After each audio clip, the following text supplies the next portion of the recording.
आज आपण कोणीही बनवू शकेल अशा सोप्या पद्धतीने तिळाच्या वड्या बनवणार आहोत. तिळाच्या वड्या बनवण्यासाठी लागणारं साहित्य बघूया.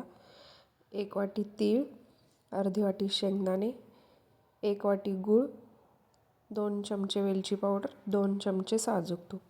कढईमध्ये आपण तीळ भाजून घेऊयात. तीळ भाजताना गॅस मंद आचेवर ठेवायचा आहे, म्हणजे तीळ व्यवस्थित खरपूस रंगावर भाजले जाईल व करपणारही नाहीत. तीळ भाजल्यानंतर ते गार करण्यासाठी साईडला काढून ठेवूयात. तीळ गार झाल्यावर ते व्यवस्थित बारीक होईल. त्याच कढईमध्ये आपण आता शेंगदाणे भाजून घेणार आहोत. शेंगदाणेही व्यवस्थित खरपूस रंगावर भाजून घ्यायचे आहेत, म्हणजे आपली वडी खूप काळ टिकेल व कडूही लागणार नाही.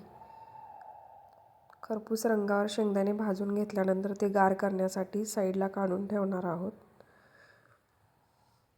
तीळ थंड होईपर्यंत आपण शेंगदाण्याचे साल काढून घेऊयात. शेंगदाण्याचे साल काढून झाल्यानंतर तीळ व साल काढलेले शेंगदाणे आपण मिक्सरच्या भांड्यामध्ये काढून घेऊयात. आता मिक्सरला बारीक करताना आपण मिक्सर एकसारखा चालवायचा नाही, थोडा थांबून थांबून मिक्सर चालवायचा आहे. त्यामुळे आपलं जे वाटण आहे, जे शेंगदाणे व तिळाचे सारण आहे, ते मिक्सरच्या भांड्याला चिटकून बसणार नाही. अशा प्रकारे जाड भरड, एकदम बारीक नाही, जाड भरड असं कूट आपण करून घ्यायचं आहे.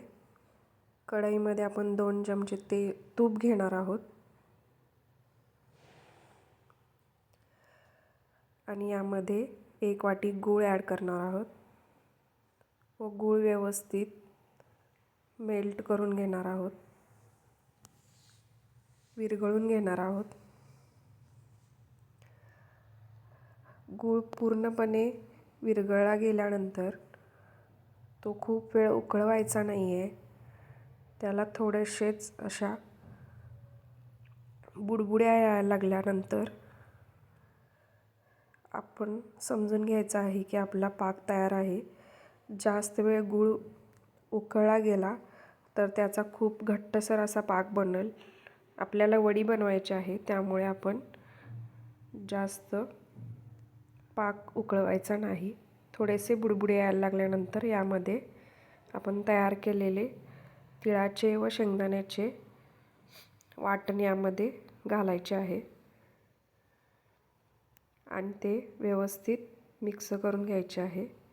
यामध्ये आपण 1 चमचा वेलची पूड घालणार आहोत व व्यवस्थित गोळा होईपर्यंत हे हलवून घेणार आहोत. गॅस आपल्याला बंद करायचा आहे. गॅस बंद केल्यानंतर हे गोळा होईपर्यंत व्यवस्थित मिक्स करून घेणार आहोत. याचा व्यवस्थित गोळा बनल्यानंतर आपण हे एका पोळपाटावर काढून घ्यायचं आहे.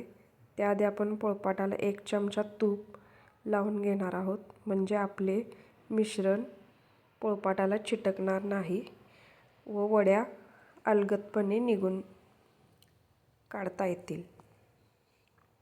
अशा प्रकारे आपण हे सारण पोळपाटावर काढून घ्यायचे आहे व हाताने आपल्याला सोसवेल, चटका लागणार नाही असं आपण थापून घ्यायचं आहे.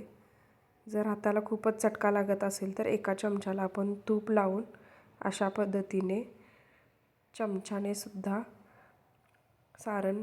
मिश्रण आपण पसरून घेऊ शकतो.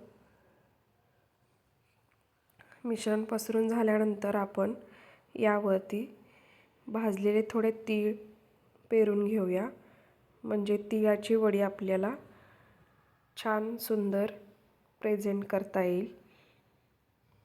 व असे तीळ पसरून घेतल्यानंतर थोडेसे प्रेस करून घेऊ, म्हणजे ते निघणार नाहीत व वडीला चिटकून राहतील.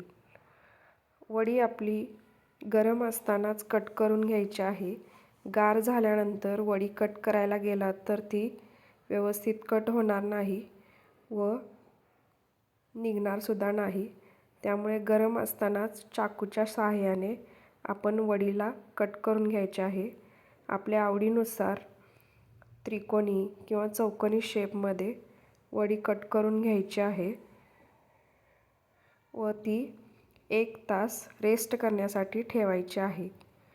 1 तास झाल्यानंतर आपण वडी अलगदपणे काढू शकतो.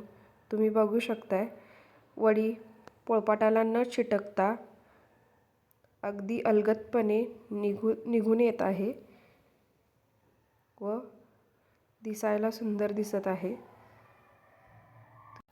अशा प्रकारे आपली तिळाची वडी तयार आहे.